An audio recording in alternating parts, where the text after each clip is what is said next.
Sir మీ గురించి నేను విన్నప్పుడు సిద్ధ వైద్యం అని చూశాను. సిద్ధ వైద్యం అంటే ఏంటి సార్? సిద్ధ వైద్యము అంటే మూలికలను డైరెక్ట్గా వాడుకోవటం, హెర్బల్స్ని డైరెక్ట్గా వాడుకోవటాన్ని సిద్ధం చేసి వాటిని వాడుకోవటం సిద్ధ వైద్యం అంటే. ఓకే. ఇప్పుడు మీకు తిప్పతీగ ఉంది, తిప్పతీగతో కూడా వైద్యం చేస్తాం. సిఆర్పి లెవెల్స్ పెరిగినప్పుడు, అంటే జనరల్గా కోవిడ్ వచ్చిన తర్వాత సిఆర్పి లెవెల్స్ బ్లడ్లో ఎక్కువ పెరుగుతున్నాయి. ఆ సిఆర్పి లెవెల్ తగ్గించేదానికి మేము తిప్పతీగను వాడతాం. అది ఏ విధంగా అంటే కొన్ని 10 ఆకులు తీసుకొని దాని కాండం కొంచెం తీసుకొని మిక్సీలో వేసేసి దాన్ని జ్యూస్ చేసేసి తీస్తాం. అది సిద్ధ వైద్యం. డైరెక్ట్గా మూలికను మనం వాడుకోవడం అన్నట్టు. దాన్ని ప్రాసెసింగ్ చేసేసి ట్యాబ్లెట్ రూపంలోనూ అలా కాకుండా జ్యూస్ అయితే జ్యూస్ గాను. Only తిప్పతీగనేనా sir? వాటెవర్ అన్ని మూలికలమ్మా, ఏ మూలికైనా కానీ, తిప్పతీగ కావచ్చు.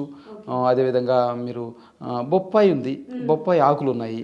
ఎవరికైనా ప్లేట్లెస్ కౌంట్ తగ్గినప్పుడు డైరెక్ట్గా దాన్ని జ్యూస్ చేసి తాగుతాం. అది కూడా సిద్ధవైద్యం కింద వస్తుంది. మనం తీసుకునేటటువంటి హెర్బల్స్ అన్నీ, అంటే ఈ భూమిలో ఉన్నటువంటి అన్నీ భూమాత ఇచ్చినటువంటి ప్రతి ఒక్క చెట్టు అన్న మూలికలు, దాని వేరు కావచ్చు, కాండం కావచ్చు, కాయ కావచ్చు, దాని పుష్పాలు కావచ్చు. అంటే ఒక్కొక్క దానికి ఒకటి వాడతాం. కొన్ని పుష్పాలు వాడతాము, కొన్ని కాయలు వాడతాము, కొన్ని చెట్టు ఆకులు డైరెక్ట్ వాడేస్తాము. ఇట్లా ఈ విధంగా రకరకాల వాడుకుంటూ పోతాం అన్నట్టు. ఆ విధంగా వాడుకునేదాన్ని సిద్ధం అంటాం. ఓకే. డైరెక్ట్ మన చేతులతో పాటు మనం సిద్ధం చేసుకొని అందించే వైద్యం సిద్ధ వైద్యము. అయితే దీంట్లో ఇంకొకటి ఏంటంటే, మీరు అడిగారు సిద్ధం అనే అంశం గురించి వస్తే, మనం సిద్ధ వినాయకుడు అంటాం కదా. అంటే ఇక్కడ ఖచ్చితంగా మనం డివోషనల్గా కొంత ఉంటేనే ఇది పనిచేస్తుంది. యాక్చువల్గా ఉపాసన చేస్తామంటారు కదా, అలా ఒక పేషెంట్ ఎవరైనా వస్తే మన కుటుంబ సభ్యుల్లాగా ఫీల్ అయ్యి చేసినప్పుడే అది వైద్యం పనిచేస్తుంది. ఏదో నాకెందుకులే అని చెప్పి చేసేస్తే కాదు. చాలామంది కోవిడ్ టైంలో మేము చేసాము. కోవిడ్ టైంలో కూడా సిద్ధ వైద్యం కూడా చేసాము. ఈ సిఆర్పి లెవెల్స్ వీటికి సిద్ధ వైద్యం చేసేసాం. వాళ్ళు హాస్పిటల్లో ఉన్నప్పుడు సివియర్గా ఉన్నప్పుడు మాట్లాడలేని స్థితిలో కూడా ఉంటారు. అప్పుడు వాళ్ళ యొక్క ఆరోగ్యం గురించి మనం అయ్యో బాగా కావాలి మన కుటుంబ సభ్యుల్లాగానే భావించి చేసినప్పుడే అది పనిచేస్తుంది. అందుకే సిద్ధ వైద్యం అంటారు. సార్, ఇప్పుడు నాకు ఒక డౌట్. కోవిడ్ అని ఇప్పుడు మనం మాట్లాడుకుంటున్నాం కదా, అంటే స్టార్టింగ్ కోవిడ్ ఫస్ట్ వేవ్లో కానీ సెకండ్ వేవ్లో కానీ చాలామంది ఒక కషాయం అని తయారు చేసుకొని తాగిండ్రు కదా సార్, అది నిజంగా కొంతవరకు పనిచేసిందని అంటారా? ఎస్. అయితే ఇక్కడ ఒక మీరు గమనించాల్సింది, యూట్యూబ్ ఛానళ్ళల్లో చాలా పెడుతున్నాం. ప్రతి ఒక్కరు ఏమంటారంటే, మీరు తిప్పతీగ తాగిచ్చేసేయండి మీ రోగాలన్నీ వెళ్ళిపోతాయి, రేపు నుంచి మీరు గుర్రంలాగా పరిగెత్తుతారు అంటాడు. ఒకటి అశ్వగంధ తీసుకోండి మీకు ఇనుము లాంటి శక్తి వస్తుంది. రకరకాల తమ్నేలు చూస్తుంటే అన్నీ అబద్ధాలాగా పెడతారు. అంటే నేనైనా కానీ అంటే వాస్తవంగా పెట్టాలి.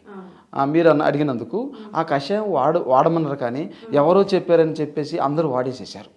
వాడినందులో మంచి జరిగింది, కానీ దానికంటే చెడ్డ కూడా జరిగింది. దాని ఒకసారి గమనించండి. గొంతులో మంట, దాంతోపాటు అందరికి పైల్స్ వచ్చాయి. పైల్స్ అంటే మోషన్ పోయేటప్పుడు ఇబ్బంది రావడము, వేడి ఎక్కువ పెరిగిపోయి బ్లీడింగ్ కావడం ఇవి జరిగినాయి. దాంతోపాటు ఇంకొక విషయం, మీరు నాన్ వెజిటేరియన్ పీపుల్స్కి ఏం చెప్పారంటే, మీరు గుడ్లు బాగా తినండి, చికెన్ బాగా తినండి. ఈ గుడ్లు చికెన్ తినడం వల్ల అందరికి ఫ్యాటీ లివర్ వచ్చేసింది. ఫ్యాటీ లివర్ వచ్చింది, పైల్స్ అందరికి బయటకు వచ్చేసింది. కోవిడ్ తగ్గేదేమో కానీ ప్రాబ్లమ్స్ అయితే వచ్చేసాయి. ఫ్యాటీ లివర్ అందరికి ఫ్యాటీ లివర్ వచ్చేసింది. ఫ్యాటీ లివర్ వస్తే మీకు తెలుస్తుంది, విపరీతంగా గ్యాస్తో నిన్ను ఉంటాయి ట్యాంకులు పొట్టలు. అది ఆ అలోపతిలో బాగా కాదు, ఆయుర్వేదంలో ఉంది, అది వేరే విషయం చెప్తున్నాను. అయితే నేనేమంటున్నానంటే, ఎవరు ఏమి వైద్యం చేసుకోవాలనుకున్నా చెయ్యాలనుకున్నా దగ్గరలో ఉన్న వైద్యునితో మాట్లాడి సలహా తీసుకొని మీరు తీసుకోండి, ఎవరైనా కానీ. అంతేగాని యూట్యూబ్లో పెట్టిన వాళ్ళందరూ వాటిని చూసేసి ఇది తాగండి అది తాగండి అంటే చాలా నష్టం జరుగుతుంది. తిప్పతీగ రెగ్యులర్గా ఎక్కువ రోజులు తాగేసారు అనుకోండి, ఎక్కువ రోజులు తాగితే ఏమవుతుంది, యూరినల్ ఇన్ఫెక్షన్ వస్తుంది. ఓకే. మేము యూరిన్ ఇన్ఫెక్షన్కి తిప్పతీగను తర్వాత గోక్షుర అంటే పల్లేరుకాయలతో వైద్యం చేస్తాం. అయితే వైద్యానికి పనికి వస్తుంది, కానీ ఎన్ని రోజులు ఇవ్వాలి, ఎంత తీసుకోవాలి, ఎవరు తీసుకోవాలి, ఇలాంటి విషయాలు అవగాహన లేకుండా సొంత వైద్యాలు చేసుకోవడం అది కరెక్ట్ కాదు. ఒకదానికి చేస్తే ఇంకొక రోగం వచ్చేస్తుంది. ప్రతి ఒక్కటి తిప్పతీగని కాదు, ఏ ఆకు కూడా. ఈ మధ్య కాలంలో అంటే ఆ పర్సన్ చెప్తున్నా, ఈషా ఫౌండేషన్ నుంచి ఆ గురూజీ ఏదో చెప్పారు, మీరు మొత్తం పసుపు వేపాకులతో గుండ్లు చేసుకొని మింగేసేండి రోజు మీకు అన్ని రోగాలు పోతాయి అన్నాడు. కానీ హీట్ కదా సార్, మరి అది అక్కడికి వస్తున్నా లివర్ పాడైపోతుంది. ఎన్ని రోజులు వాడాలి, మీకు అవసరమా లేదా? మొక్కు ఉంటే గుండు కొట్టించుకుంటాడు, ప్రతి ఒక్కరు గుండు కొట్టించుకోరు కదా. లేదు. ఇదే మీకు దాంతో ఏమి ఇబ్బంది, ఇమ్యూనిటీ తక్కువ ఉంది, కొన్ని రోజులు వాడాలి. దాంతోపాటు ఆయుర్వేద వైద్యంలో అనుపానం ఖచ్చితంగా ఉండాలి. అనుపానం అంటే ఏంటి, మీరు ఇవి తీసుకుంటే వేడి వస్తుంది, ఆ వేడికి మీరేమి ఇస్తున్నారు లోపలికి, మజ్జిగ ఇస్తున్నారా, బార్లీ గంజి ఖచ్చితంగా ఇవ్వాలి. ఆయుర్వేద మందులు వాడినప్పుడు అంటే మన బాడీలో ఎంత హీట్ ఉన్నది అనేది మనం తెలుసుకొని తీసుకుని ఎస్ అయితే ఇప్పుడు ఒక విషయం గమనించండి. ఇంతకుముందు వాత పిత్త కఫదోషాల గురించి బాగా చెప్తుంటారు. ఈ వాత పిత్త కఫదోషాలు కరెక్ట్ బ్యాలెన్స్ చేసుకుంటే మీ ఆరోగ్యం బాగుంటుందని చెప్తారు. ఇప్పుడు హైదరాబాద్లో ఉన్నటువంటి పీపుల్ అందరికి కూడా పిత్తమే అంటే వేడే ఉంటుంది. ఎందుకంటే రాత్రి ఎవరు తొందరగా పండుకోరు, ఉదయాన్నే తొందర లేరు. వీటి వల్ల ఏమిటి అందరూ వేడి శరీరాలే. వేడి శరీరం ఉంటే ఆటోమేటిక్ కఫం ఉన్నట్టే, కఫం ఉంటే వాతం ఉన్నట్టే, 3 దోషాలు ఎక్కువైనట్టే కదా. కాబట్టి అందరి శరీరాలు వేడి శరీరాలే. ఈ వేడి శరీరాలు కాబట్టి ఆయుర్వేద మందులు తీసుకున్నా ఇంకేం మందులు తీసుకున్నా ఖచ్చితంగా వాళ్ళ అనుపానం ఏం పాటించాలి, బార్లీ తీసుకోవాలి. అది ఎప్పుడు తీసుకోవాలి, ఉదయాన్నే తీసుకోవాలి, రాత్రి తీసుకోకూడదు. ఒకవేళ రాత్రి తీసుకుంటే కఫం పెట్టేసి గొంతు పెట్టేస్తుంది. అది ఎలా ఉంటుందంటే కోవిడ్ పేషెంట్కి రాగి జావ తాపించినట్టు ఉంటుంది. ఏసీ రూమ్లలో కోవిడ్ పేషెంట్లు వేసేసి రాగి జావ తాపించేస్తే వాళ్ళకు బ్రీతింగ్ ప్రాబ్లం ఇంకా ఎక్కువైపోతుంది. అంటే రాగి జావతోనే ఎక్కువ అవుద్దా సార్? అంటే చలికాలం ఉన్నప్పుడు, లంగ్స్ ఇబ్బంది ఉన్నప్పుడు, కఫ సంబంధమైనటువంటి రోగాలు ఉన్నప్పుడు రాగి జావ ఎట్టి పరిస్థితుల్లో తీసుకోకూడదు. ఎండలో బాగున్నప్పుడే రాగి జావ తీసుకోవాలి. మీరు అంటారు మరి రాగి జావ వేడి అంటారు కదా సార్, మరి చలువ అది చలువ విపరీతం చలువ చేస్తుంది. రాగి సంబంధించిన ఫుడ్ అంతా చలువ చేస్తుంది. అయితే రాగి ఆరోగ్యానికి చాలా మంచిది, కాల్షియం వస్తుంది, B12 వస్తుంది, తర్వాత ఫైబర్ ఉంటుంది, ఇవన్నీ అంటారు కదా. అది ఏ రూపంలో తీసుకోవాలి, రొట్టె రూపంలో తీసుకోవచ్చు, సంగటి రూపంలో తీసుకోవచ్చు. అట్లా ఆ విధంగా తీసుకోవాలి. అంతే రాగి తీసుకోవాలంటే జావ తీసుకోవాలని లేదు, ఈ విధంగా తీసుకోవచ్చు. బిస్కెట్లు చేసుకోవచ్చు ఆ విధంగా. అంటే సార్ ఇప్పుడు ప్రజెంట్ ఇప్పుడు చలికాలం నడుస్తుంది, ఎవరికైనా జలుబు దగ్గు అనేవి కామన్ కదా సార్. జలుబు అనేది తగ్గుతుంది ఓకే 2-3 డేస్లో, కానీ దగ్గు మాత్రం నెలల తరబడి ఉంటుంది. ఇటు చిన్నపిల్లల దగ్గర నుంచి ముసలి వాళ్ళ వరకు. దానివల్ల లంగ్స్ పెయిన్ రావడం, అక్కడ లంగ్స్ ఇన్ఫెక్షన్ కావడం అదంతా జరుగుతుంది. దీనికి ఇమీడియట్గా రిలీఫ్ కరెక్ట్ అడిగారు. అయితే ఈ వేడి పెరిగినందువల్ల దగ్గు వస్తుంది, కఫం కూడా వస్తుంది. మొదట్లో కఫం పోతుంది, అయితే కొన్ని యాంటీబయాటిక్స్ వేసుకుంటే లాక్ అయిపోతుంది. అలా కాకుండా దీంట్లో మనం చిన్న గృహ వైద్యంలో చిట్కాల్లో చెప్తాను. ఇవి లవంగాలు తెలుసు, మిరియాలు, లవంగాలు సమానంగా తీసుకొని పొడి కొట్టుకొని పెట్టుకోవాలి. ఇది 1 స్పూన్, అది 1 స్పూన్ పొడి చేసి పెట్టుకుంటారు. లవంగాలు మిరియాలు పొడి చేసి పెట్టుకోండి. దాంట్లో కొంచెం అల్లం రసము, తేనె వేసుకొని చిన్న పిల్లలకైతే 3 చిటికలు వేసేసి ఈ తేనెలో అల్లం రసం వేసేసి తినిపించాలి. 1 టీ స్పూన్, 1 టీ స్పూన్ కాదు, కొంచెం దాంట్లో అది తడిసి అంతా అల్లము రసము, తేనె 1/2 స్పూన్ వేయచ్చు. అలా చేసి పెట్టుకుని ఉదయం తీయవచ్చు, సాయంత్రం ఇవ్వచ్చు. ఈ విధంగా ఇస్తే వాళ్ళ కఫం అంతా బయటికి వెళ్ళిపోతుంది. అయితే వేడి చేస్తుంది కదా, అప్పుడు ఏం చేయాలి, కొంచెం బార్లీ ఇవ్వాలి వాళ్ళకి, బార్లీ నీళ్ళు ఇవ్వాలి. అంటే బార్లీ పౌడర్ ఉంచుకొని ఆ పౌడర్ నీళ్ళలో వేసి వేడి చేస్తే అది బార్లీ గంజి అవుతుంది. దాన్ని ఒక గ్లాస్ ఇచ్చారనుకుంటే వేడి కూడా తగ్గుతుంది, ఇబ్బంది లేకుండా దగ్గు, ఈ వేడి వల్ల దగ్గుపోతుంది. దీంతోపాటు మీకు వచ్చేసి చెస్ట్ అంతా పట్టేస్తుంది. అవును, ఈ చెస్ట్ పట్టేదానికి ఇంట్లో చేసుకోవాలి. ప్రతి ఇంట్లో అలోవేరా చెట్టు ఉంటుంది, కలబంద. దాన్ని కొంచెం వేడి చేసి దాన్ని స్కిన్ తీసిన దాంట్లో జెల్ వస్తుంది. దాన్ని గొంతు దగ్గర నుంచి చెస్ట్ దాకా లైట్గా మసాజ్ చేస్తే, గట్టిగా అవసరం లేదు, ఏది అలోవేరా జెల్తోని అలా చేస్తే మీకు 5 నిమిషాల్లో దగ్గుపోతుంది. అదేవిధంగా ఉదయం కూడా చేసుకోవచ్చు. అలా 3 రోజులు 3 పూటలు చేస్తే నేను చెప్పినటువంటి మిరియాలు, లవంగాలు యోగం ఒకటి, ఈ అలోవేరా చేస్తే దగ్గు టోటల్గా క్లోజ్ అయిపోతుంది. కానీ వేడి వస్తువులు తింటూ నేను చికెన్ ఫ్రై తింటాను, లేకపోతే కాకరకాయ తింటాను, చికెన్ ఎంత వేడి చేస్తుందో కాకరకాయ అంత వేడి చేస్తుంది. కాకరకాయ కూడా వేడి, సూపర్ వేడి. మీకు గ్యాస్ట్రిక్ సమస్యలు ఉన్న వాళ్ళకి, ఆథరైటిస్ ఉన్నటువంటి వాళ్ళకి, నడుము నొప్పి ఉన్న వాళ్ళకి విపరీతంగా ఎక్కువ చేస్తుంది. ఒక కాకరకాయ తింటే ఇంకా నిద్ర రాదు రాత్రి అంతా. నిద్ర పట్టనటువంటి వాళ్ళకి నిద్ర పొగొడుతుంది కాకరకాయ. నిద్ర ఎందుకు పడుతుంది అంటే వేడి ఎక్కువ చేసినందువల్ల నిద్ర పడుతుంది. కాబట్టి ఆ వేడి తగ్గించేస్తే నిద్ర పడుతుంది. సరే, ఇంకొకటి అంటే కోవిడ్ వచ్చిన వాళ్ళకి లేదా కోవిడ్ వ్యాక్సిన్స్ వేసుకున్న వాళ్ళకి ఆర్థరైటిస్కి సంబంధిత వ్యాధులు ఎక్కువ వస్తున్నాయి అని అంటున్నారు. అది అంటే వాస్తవానికి నిజంగా కోవిడ్ వలన, లేకపోతే ఇప్పుడు మనం తీసుకునే పోషకాల లోపం వలన, విటమిన్ డి డెఫిషియన్సీ వలన, అసలు మెయిన్ రీజన్ ఏంటో, ఒకవేళ వాటిని అంటే మన బాడీని మనం దృఢంగా ఉంచుకోవాలంటే మనం ఏం చేయాలి?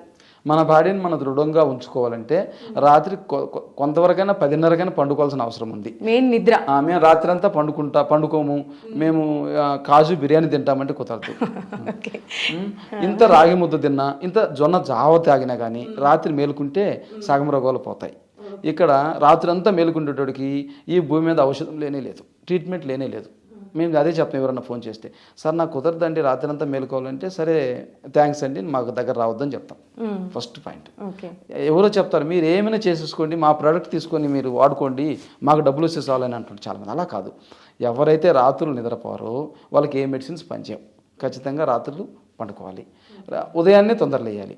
ఉదయాన్నే లేకుంటే వాళ్ళకి విటమిన్ D3 డెఫిషియన్సీ వస్తుంది, B12 వస్తుంది, ఐరన్ డెఫిషియన్సీ వస్తుంది. ఫస్ట్ అన్నిటికంటే ముందు గ్యాస్ట్రిక్ ట్రబుల్ వస్తుంది. ఒక్క గ్యాస్ట్రిక్ ట్రబుల్ వస్తే సర్వ రోగాలకు మూలం అదే. మీకు అన్ని కావాలంటే అన్నీ ఫ్రీగా వచ్చేస్తాయి. మెడ నొప్పి వస్తుంది, తర్వాత మైగ్రేన్ వస్తుంది, భుజం నొప్పి వస్తుంది, మోకాలు నొప్పులు వస్తాయి, నడుము నొప్పి వస్తాయి. వీటన్నిటితో పాటు నిద్ర కూడా పట్టదు కొన్ని రోజులకి. గ్యాస్ట్రిక్ సో అన్నిటికంటే మెయిన్ మంచి నిద్ర ఉంటే ఏ రోగం మన దగ్గరికి రాదు. అవునవును. అయితే ఇక్కడ ఒక తమాషా ఏంటంటే విటమిన్ డెఫిషియన్సీ వల్ల మీకు గ్యాస్ ట్రబుల్ వస్తుంది, గ్యాస్ ట్రబుల్ వల్ల కూడా విటమిన్ డెఫిషియన్సీ వస్తుంది. దానివల్ల కూడా విటమిన్స్ కొట్టేసేస్తాయి, విటమిన్ D3 పడిపోతుంది.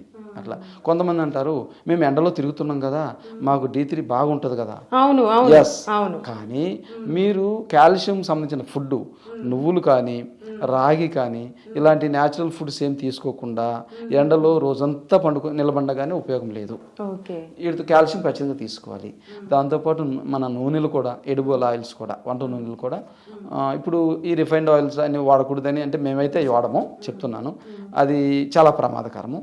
ఆయిల్స్ కూడా కొంత మార్చుకొని నువ్వుల నూనె వాడితే ఈ D3 కాల్షియం అని కూడా ఫుల్ఫిల్ అయ్యి. అంటే వంటలలో నువ్వుల నూనె అంటున్నారు. వంటలలో వాడాలి, వంటలలో వాడుకోవచ్చు. నువ్వులు కూడా డైరెక్ట్గా తీసుకోవచ్చు ఉదయాన్నే, అది పేస్ట్ లాగా చేసేసుకొని పిల్లలకు కూడా పెట్టచ్చు. నెక్స్ట్ కాల్షియం గురించి, D3 గురించి మాట్లాడితే మన పూర్వీకులు కొబ్బరి ఎక్కువ వాడేవాళ్ళు, ఎండు కొబ్బరి.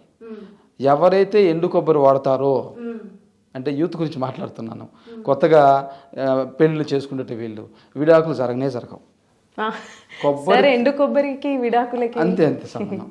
కొబ్బరి తింటే అంత శరీరంలో స్టామినా వస్తుంది. టోటల్గా కొబ్బరి చుట్టూరే ఉంది. పూర్వం అంటే మా ఫాదర్స్ వాళ్ళ గురించి చెప్పేస్తే వాళ్ళు వచ్చేసి వ్యవసాయం చేసేటోళ్ళు, స్వయంగా 2-3 ఎకరాల ఎద్దులతోటి దున్నేటోళ్ళు. దున్ని 6 గంటల వరకు దున్ని, అప్పుడు చుట్టుపక్కల ఏంటంటే అప్పుడు మ్యారేజెస్ కాకినాడ నుంచి నెల్లూరు అట్లా ఉండదు, ఈ పక్క ఊర్లో 5 కిలోమీటర్ల ఊర్లోనే మ్యారేజ్ చేసుకుంటారు. వీళ్ళు అత్తగారింటికి అప్పుడు పోవాలి. పోతే అక్కడ వీళ్ళు ఏమి ఇస్తారు, ఒక కొబ్బరి కొంచెం బెల్లం ఇస్తారు. ఇది తిని కొంచెం రిలాక్స్ అయిన తర్వాత అప్పుడు భోజనం పెడతారు. అన్ని పోషక విలువలు, అన్ని అవసరమైన పోషకాలని దాంట్లో ఉంటాయి ఎండు కొబ్బరిలో. అయితే మనం ఇప్పుడు ఒక చెప్పు తిన్నామనుకోండి, మనము పొట్టంతా ఉబ్బిపోతుంది. కానీ సార్ మరి ఇప్పుడు అందులో అంటే ఆయిల్ ఉంటుంది కదా సార్, అది మంచిదా? అది మంచిది. ఆయిలే కాకుండా ఆయిల్ డైరెక్ట్ తీసి తాగే కంటే కొబ్బరి తింటే దాంట్లో మినరల్స్ చాలా ఉంటాయి. ఎందుకంటే వాటి చెక్క పెడతారు పశువులకి, ఎద్దులకి, వీటన్నిటికి. మరి అవి మాంసం ఇప్పుడు తినవు కదా, బిర్యానీ ఇప్పుడు తినవు కదా, కానీ మనకంటే బలంగా ఉంటాయి కదా. ఇప్పుడు బిర్యానీ తినేటప్పుడు పోయి ఎద్దుని కొట్టగలడా? కాబట్టి వాటిలో పోషకాలు బాగుంటాయి, అవి తినొచ్చు. కొబ్బరి తింటే జుట్టుకు బాగుంటుంది, జుట్టు ఊడదు.